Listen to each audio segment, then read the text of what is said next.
This is a series I've been working on and off on for about 6 months. Originally, I was going to make it one massive video, but honestly, the depth of a project like this while script writing, editing, and voicing sounded like an absolute nightmare. So, this marks the first video in a series called The History and Downfall of Racing Games, because as everyone who is a fan of this genre knows, it really only goes downhill after the mid 2010s. Racing games are one of my favorite and by a long shot most played genre of games that I've played. And even when I wasn't playing a game that was dedicated to racing but still had drivable cars in it, I was obsessed with that specific aspect of the game, like buying and customizing all of my favorite cars in GTA 5 and high-speed crashes and soft body physics in GTA 4. It was the same deal for games like Watch Dogs and Saints Row. Basically any game that let me look cool and go really fast, I'm there. Like downhill jamming and skate was one of my favorite parts of the game. I have an unhealthy amount of time in Descenders, and I just recently picked up Riders Republic because the map and downhill races you can do in that game are off the chain. It doesn't even necessarily need to be about the cars, but oh man, the cars.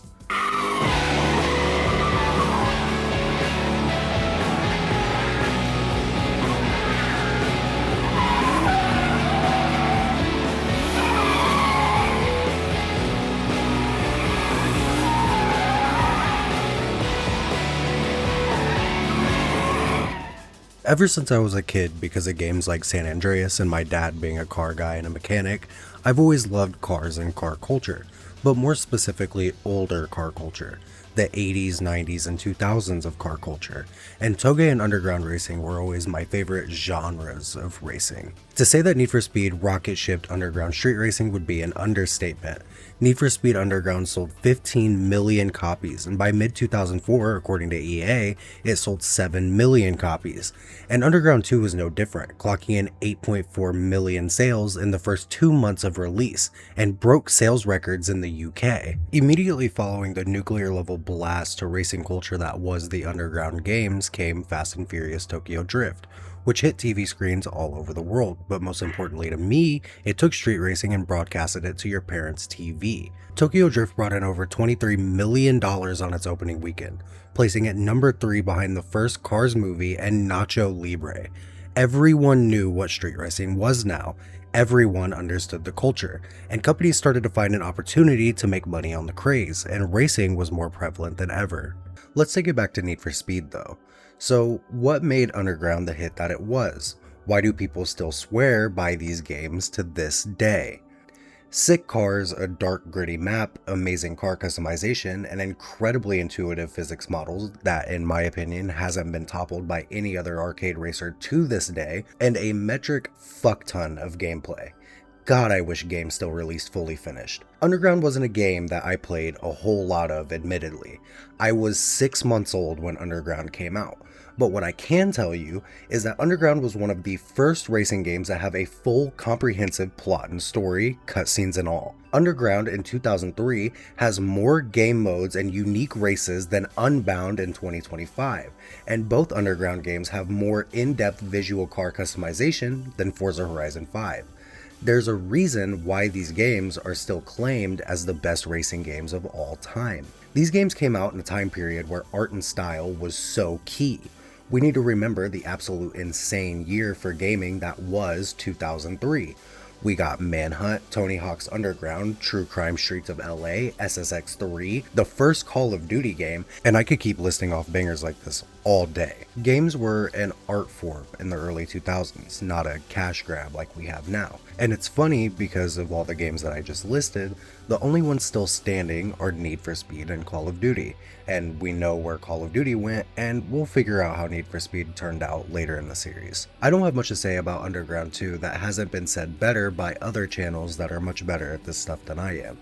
But Underground 2 took everything that the first Underground had built and made it twice as good.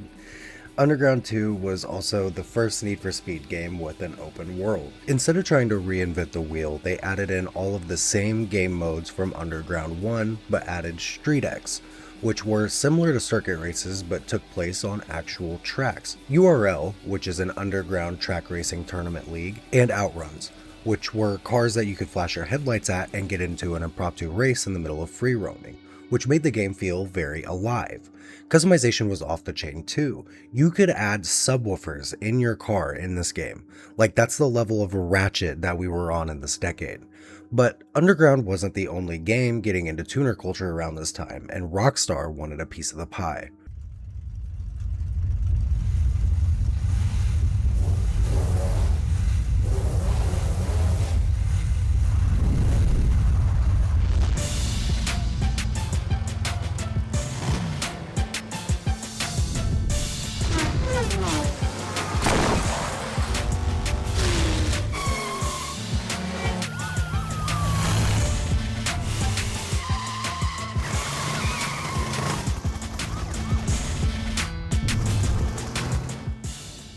Once again, I didn't play a lot of Midnight Club 3 back in the day.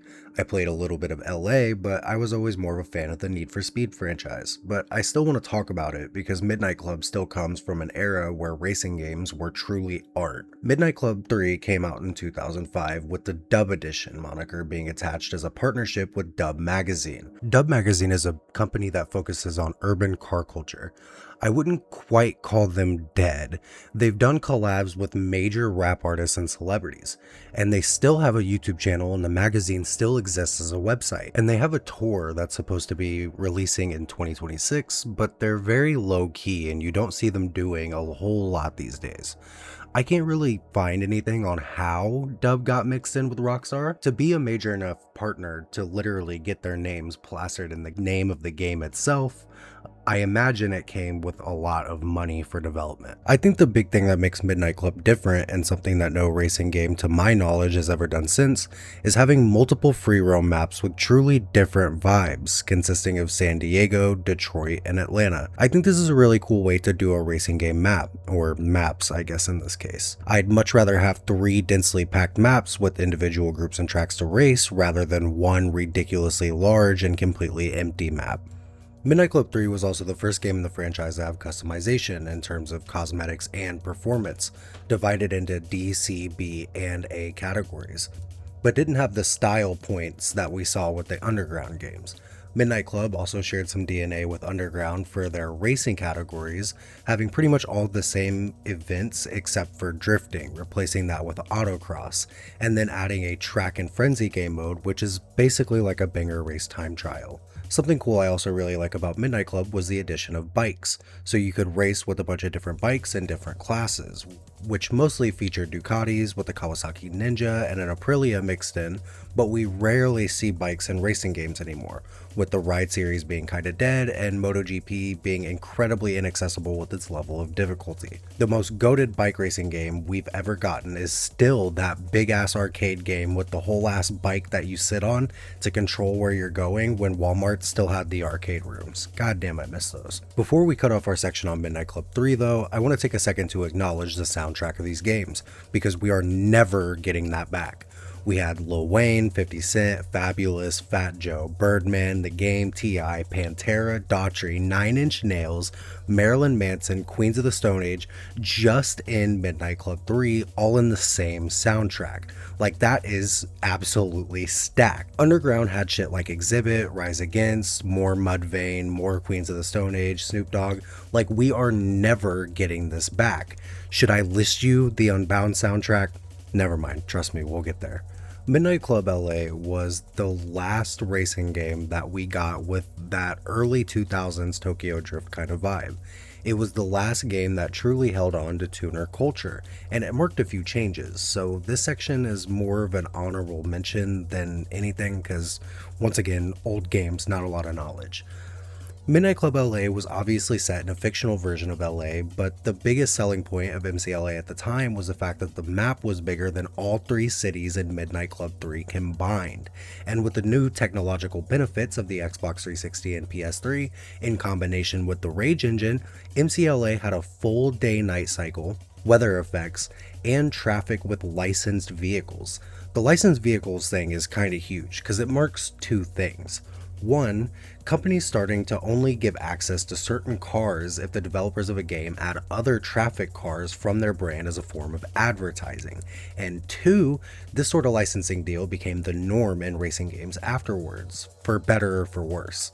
Something that also came with the Rage engine was traffic levels changing throughout the time of day, and according to the wiki, developers placed great emphasis on the elimination of load screens, stating that the player could literally jump from career mode to an online race in under 10 seconds. MCLA was genuinely pushing the boundaries of what games at that time could do at all, let alone racing games, and a lot of the passion and actual innovation of the racing genre kinda died where it started. Forza Horizon doesn't have fluctuating traffic. Unbound doesn't have a dynamic day-night cycle at all. All of the true innovation was gutted for high fidelity graphics and microtransactions. And speaking of microtransactions, MCLA was one of the first racing games experimenting with NTX and future content updates, and the story is pretty interesting. According to the MCLA wiki, the first updates to the game were simple AI balancing and cop improvements, and they also added an online game mode called Modes, where the user could choose to go to a lobby to play various race and flag modes instead of just one specific mode aside from cruise mode. But where stuff gets interesting is with the South Central upgrade, which added a massive section of the map for free, but there was also a purchasable pack that added new competitions, races, music, and cars, specifically SUVs. The content was originally scheduled to release on March 12th, but was delayed to March 19th with no comment from Rockstar. Problems occurred on this date when trying to release it on Xbox Live and delayed it for a second time. It was also stated that additional car packs will be released in the future, but on March 27th, Rockstar accidentally put the vehicle packs on Xbox Live. They were removed from the Xbox Live Marketplace later that day, and anybody who was downloading it at that time was asked to stop. On January 14th, 2009, the content pack was accidentally released on the Xbox Live Marketplace during its testing and approval phase by Microsoft. It was then removed, and anyone who was able to obtain it was asked to delete it because it may cause unforeseen problems with achievements and save data, according to an Xbox Live Marketplace staff member. On March 23rd, there was an event posting on Xbox Live Events for Midnight Club Los Angeles South Central, scheduled for March 29th, but later that day it was removed from the events section. Rockstar then put a new post up on the Midnight Club Los Angeles website on March 30th saying that the event was to be on April 4th. 4 days later, both the South Central expansion and premium pack were released on the Xbox Live Marketplace for download. So there was this whole thing about content being leaked on accident, being put back up, being taken back down, and it was all due to the fact that all of this was very new to developers and publishers, and MCLA kind of set the precedent that it was all possible.